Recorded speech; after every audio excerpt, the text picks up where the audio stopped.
Senang sekali akhirnya bisa kembali menyapa adik-adik sekalian semua di ibadah sekolah minggu pada pagi hari ini.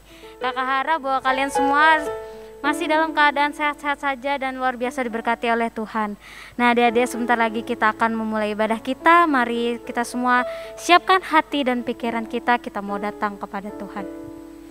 Nah, kita akan angkat satu pujian. Apapun yang terjadi, kita mau tetap cinta Tuhan Yesus. Ku mau cinta Yesus.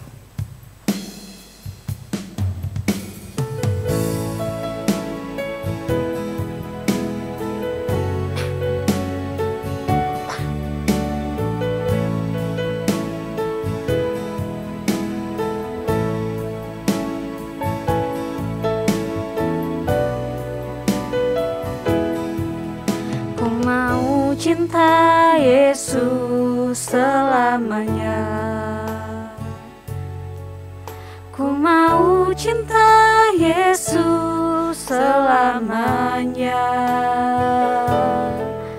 Meskipun badai silih berganti dalam hidupku, ku tetap cinta Yesus selamanya.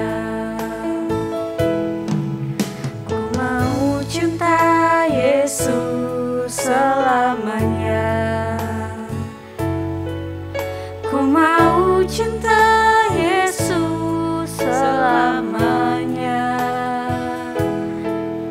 Meskipun badai silih berganti dalam hidupku, ku tetap cinta Yesus selamanya. Ya Bapa, ya Aba, Bapa, ini aku anakmu, layakkanlah seluruh hidupku.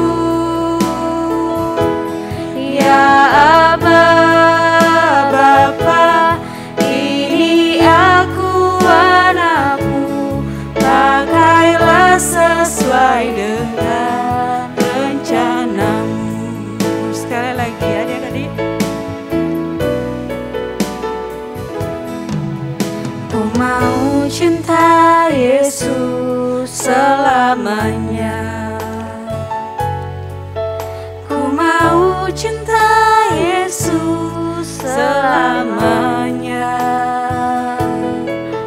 Meskipun badai silih berganti dalam hidupku, ku tetap cinta Yesus selamanya. Ya Aba, Bapa, ini aku anakmu, layakkanlah seluruh hidupku. Ya Aba, Bapa, ini aku anakmu, pakailah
ada semua oleh kemurahan-Mu.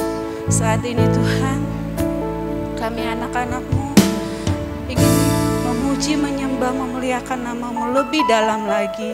Mari Bapa, mohon tuntunan Roh Kudus-Mu, dimanapun anak-anak-Mu berada Tuhan, Kau sertai lawatan-Mu nyata atas hidup mereka.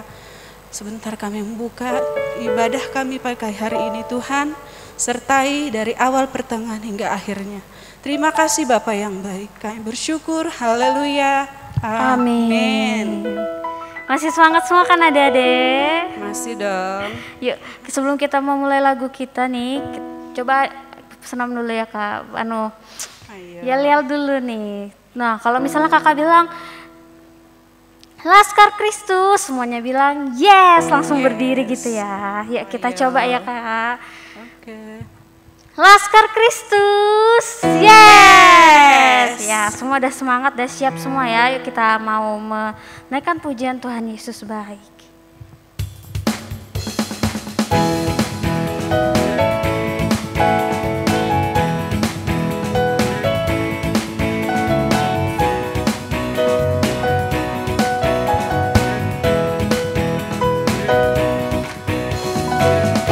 Tiada berkesudahan kasih setiamu Tuhan, selalu baru rahmat-Mu bagiku.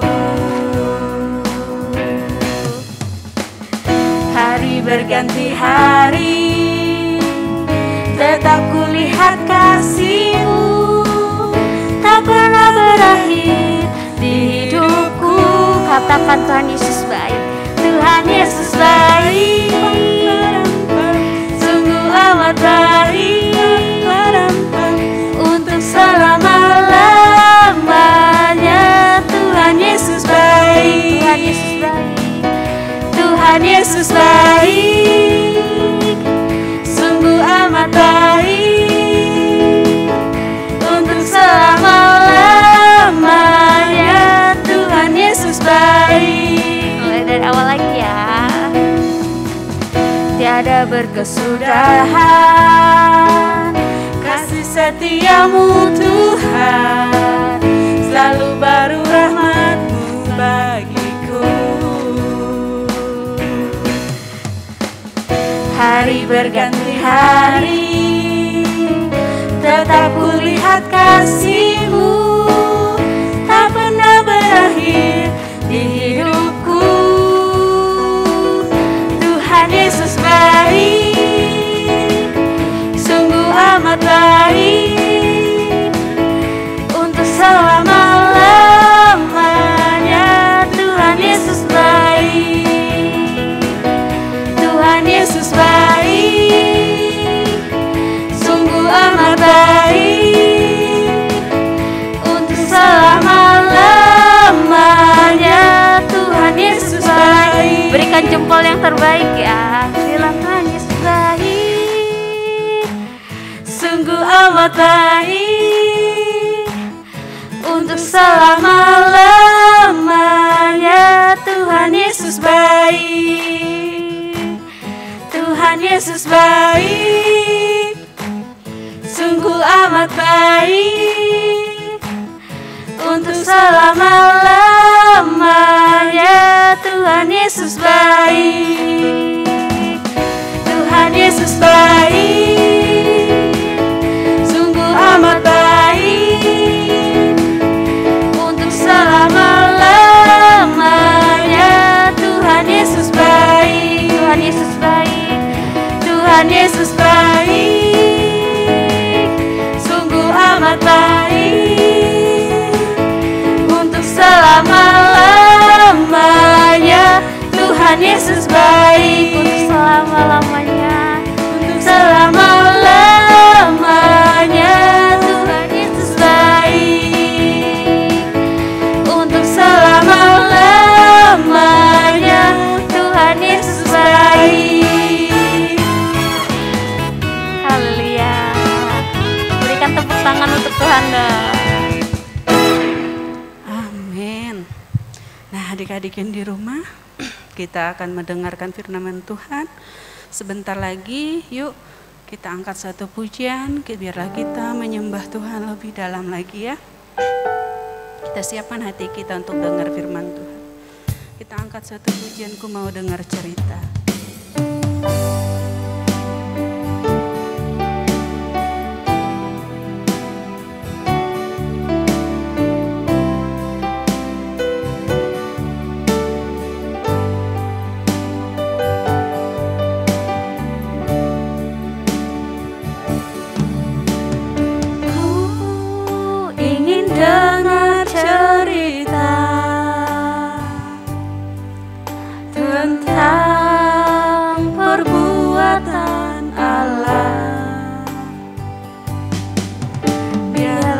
Cerita itu tinggal dalam hatiku sampai selamanya. Sekali lagi.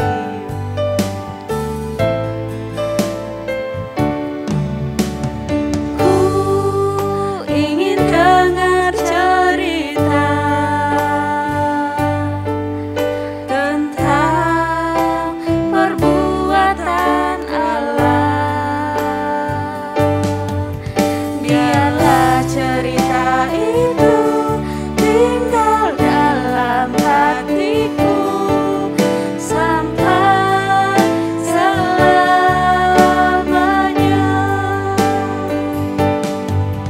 Biarlah cerita itu tinggal dalam hatiku sampai selamanya.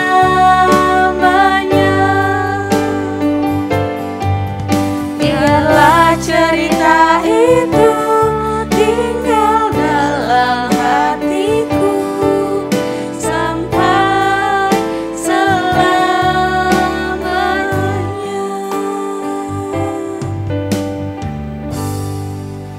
Terima kasih Tuhan, terima kasih Bapa yang baik. Sebentar kami ingin mendengarkan kebenaran firman-Mu. Mari Bapa, kami siapkan hati, pikiran, tubuh, jiwa, roh kami. Kami ingin mendengar lawatan Tuhan terjadi atas kami melalui kebenaran firman-Mu. Biarlah kami menjadi anak-anak yang senanti dengar-dengaran, senantiasa berharap pada Engkau Bapa yang begitu mengasihi kami. Terima kasih Bapa yang baik. Kami siapkan hati kami sebagai tanah yang subur yang siap ditabur oleh kebenaran firman-Mu. Lawat anak-anak-Mu yang ada di rumah Tuhan. Berikan mereka hati yang taat, hati yang mau dengar-dengaran akan kebenaran firman. Terima kasih Bapa yang baik. Kami akan mendengar firman-Mu. Segala pujian, hormat, syukur bagi-Mu di tempat yang maha kudus. Haleluya. Amin. Shalom adik-adik, selamat pagi, selamat beribadah kembali di ibadah online kita ya. Tetap semangat ya adik-adik untuk mendengarkan firman Tuhan. Dan yang pasti melakukan kebenaran firman Tuhan ya adik-adik. Adik-adik pernah dengar nggak tentang seorang nabi yang meratapi suatu kota? Kalau dulu Tante pernah bilang tentang Nabi Nehemia. Tetapi untuk saat ini Tante akan menyampaikan firman Tuhan tentang nabi yang huruf depannya Y. Adik-adik tahu nggak? Ya, Nabi Yeremia. Hampir mirip ya adik-adik. Ini Nabi Yeremia yang meratapi menangisi suatu kota yang huruf depannya Y juga. Ayo adik-adik tahu? Betul, kota Yerusalem adik-adik. Nabi Yeremia meratap menangisi kota Yerusalem. Ada apa dengan kota Yerusalem ya adik-adik? Nah, di situ di kota Yerusalem yang tadinya ramai, kota yang tadinya indah, bagus ya adik-adik, menjadi kota yang sepi, kota yang sudah rusak ya adik-adik. Kenapa adik-adik? Adik-adik mau tahu? Terus dengarkan firman Tuhan ya. Jangan kemana-mana adik-adik, tetap mengikuti ibadah ini. Nah, kota Yerusalem rusak karena suatu dosa yang mereka lakukan adik-adik. Dosa mereka sangat membuat Tuhan Yesus sakit hatinya. Dan Tuhan Yesus sangat murka melihat orang-orang di Yerusalem. Kenapa adik-adik Tuhan Yesus sampai marah? Ternyata dosa yang dilakukan di Yerusalem adalah mereka tidak mau mendengarkan apa yang Tuhan katakan. Mereka tidak mau menuruti jalan-jalannya Tuhan. Mereka mau berjalan sendiri, tidak mau mengiring Tuhan. Mereka melakukan perzinahan, mereka melakukan penyembahan berhala. Itu sangat menyakitkan hati Tuhan ya adik-adik. Nah, Yerusalem menjadi kota yang sepi, kota yang dihukum oleh Tuhan. Sedemikian kejamkah Tuhan? Tidak ya adik-adik. Tuhan hanya menghukum agar orang-orang di Yerusalem bertobat, agar orang-orang di Yerusalem kembali mendengarkan Tuhan, mendengarkan apa yang Tuhan mau ya adik-adik. Nah, saat itu kota Yerusalem sangat terpuruk. Di dalam kitab Ratapan pasal 1 dikatakan bahwa kota Yerusalem menjadi kota yang sangat tidak dihormati orang lagi, kota yang hina. Di pasal 1 ayat 8 dikatakan bahwa Yerusalem sangat berdosa sehingga semua orang tidak menghormatinya lagi dan menghinanya ya adik-adik. Nah, di dalam kitab Ratapan Tata ambil tentang Yeremia ini yang menangisi bangsanya, yang menangisi kota Yerusalem, meratapi kota Yerusalem ya adik-adik.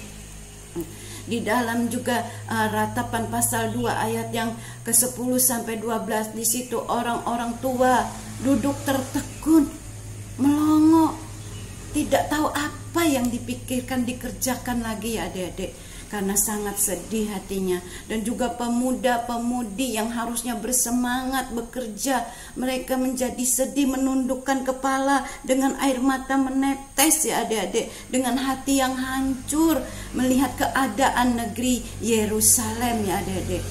Demikian juga dengan anak-anak adik-adik, anak-anak pada kelaparan, meminta makan kepada orang tuanya, tidak ada makanan.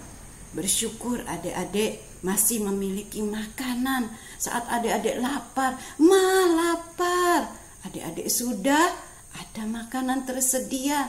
Kata mama, ambil di meja makan, sana makan. Nah, adik-adik harus mengambil secukupnya, jangan berlebih-lebih, nanti tidak habis, adik-adik buang. Sedangkan orang-orang yang kelaparan di bawah kolong-kolong jembatan, kalau adik-adik lihat di kota itu, mereka memakan yang bekas-bekas orang buang di sampah. Mereka ambil, mereka makan karena mereka tidak mempunyai makanan. Seperti yang terjadi di Yerusalem itu adik-adik, mereka tidak mempunyai makanan. Anak-anak menangis meminta makan kepada ibunya, kepada orang tuanya, tetapi tidak ada makanan. Akhirnya sampai meninggal di pangkuan ibunya karena menahan lapar, terus sakit dan meninggal ya adik-adik. Sungguh kasihan kan? Akibat dosa begitu mengerikan ya adik-adik.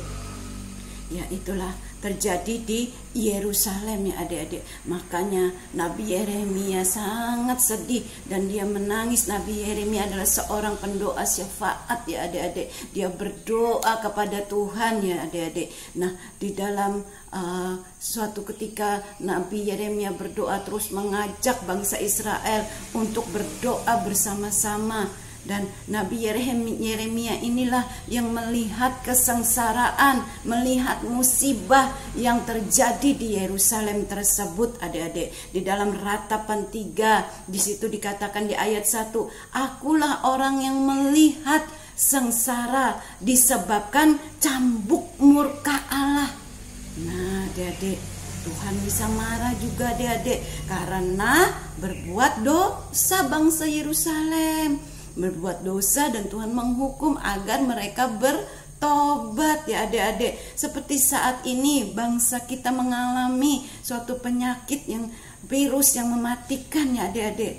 Kita pun berdoa meminta ampun kepada Tuhan atas kesalahan kita, atas kesalahan keluarga kita, atas kesalahan bangsa kita. Kita meminta ampun kepada Tuhan ya adik-adik, agar keadaan kita dipulihkan.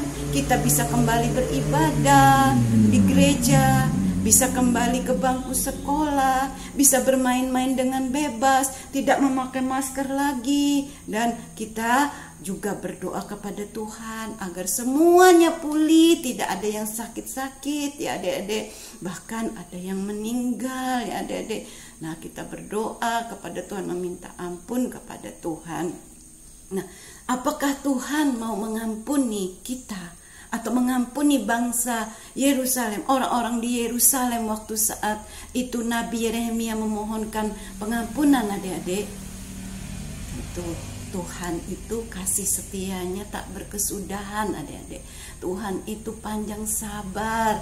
Di saat kita berbalik kepada Tuhan, kita mengakui dosa kita, kita bertobat, kita datang kepada Tuhan, memuji menyembah Tuhan kembali, maka Tuhan itu akan menyayangi kita kembali, akan menyayangi Yerusalem kembali ya adik-adik. Nah, karena kasih setia Tuhan itu tak berkesudahan, seperti di Ratapan 3 ayat 22 sampai 23 adik-adik. Tak berkesudahan kasih setia Tuhan, tak habis-habisnya rahmat Tuhan, selalu baru setiap pagi, besar kesetiaanmu. Nah, besar kesetiaan Tuhan ya adik-adik. Di dalam Ratapan juga adik-adik dikatakan, di Ratapan 3 ayat 32 sampai 33 dikatakan, karena walau Tuhan mendatangkan susah, tapi Tuhan tetap menyayangi kita semua, menyayangi menurut kasih setia Tuhan. Karena tidak dengan rela hati Tuhan merisaukan, menindas anak-anak manusia termasuk kita. Tuhan juga sayang kepada kita. Tuhan akan menolong kita asal kita datang kepada Tuhan, kita berseru kepada Tuhan, merendahkan diri ya adik-adik, dan mencari wajah Tuhan, berbalik dari jalan kita yang salah. Kebenaran firman Tuhan ini ada di dalam 2 Tawarik pasal yang ke-7 adik-adik, ayat yang ke-14. Di situ dikatakan, Tuhan berkata, apabila umat Tuhan yang atasnya nama Tuhan disebut merendahkan diri, berdoa dan mencari wajah Tuhan, maka dan Tuhan akan menolong mereka yang berbalik dari jalan-jalannya yang salah, dan Tuhan akan mendengar dari surga dan mengampuni mereka serta memulihkan keadaan mereka. Nah, Tuhan berjanji adik-adik, ada di dalam kebenaran firman Tuhan di dalam 2 Tawarik tadi adik-adik, pasal yang ke-7 tadi, bahwa Tuhan berjanji akan memulihkan keadaan orang-orang di Yerusalem dan memulihkan keadaan kita juga ya adik-adik. Nah, di sini kita mengenal bahwa kasih setia Tuhan tak berkesudahan, selalu baru setiap pagi. Besar kesetiaan Tuhan ya adik-adik. Tidak dengan rela hati Tuhan menindas umatnya. Jadi kita tetap berharap pada Tuhan, kita meminta ampun kepada Tuhan. Tuhan pasti mengampuni kita dan memulihkan keadaan kita ya adik-adik. Dan mari kita berdoa adik-adik. Tuhan Yesus, kami mohon ampun atas kesalahan kami. Kami mohon ampun atas kesalahan keluarga kami dan bangsa kami. Kiranya Tuhan memulihkan bangsa kami, sehingga kami bisa kembali beribadah ke gereja, bisa kembali bersekolah ya Tuhan, bisa kembali bertemu dengan teman-teman ya Tuhan, bermain bersama-sama. Terima kasih Tuhan, kami bersyukur kepadamu. Terpujilah Tuhan, Allah Immanuel menyertai setiap kami. Haleluya, amin. Nah, ayat kebenaran, super kebenarannya, untuk super kebenaran kelas bayi, batita, ya adik-adik dan balita, kita ada di Ratapan 3 ayat yang ke-22, dan untuk super ayatnya ada di Ratapan 3 ayat 22 sampai 23. Shalom.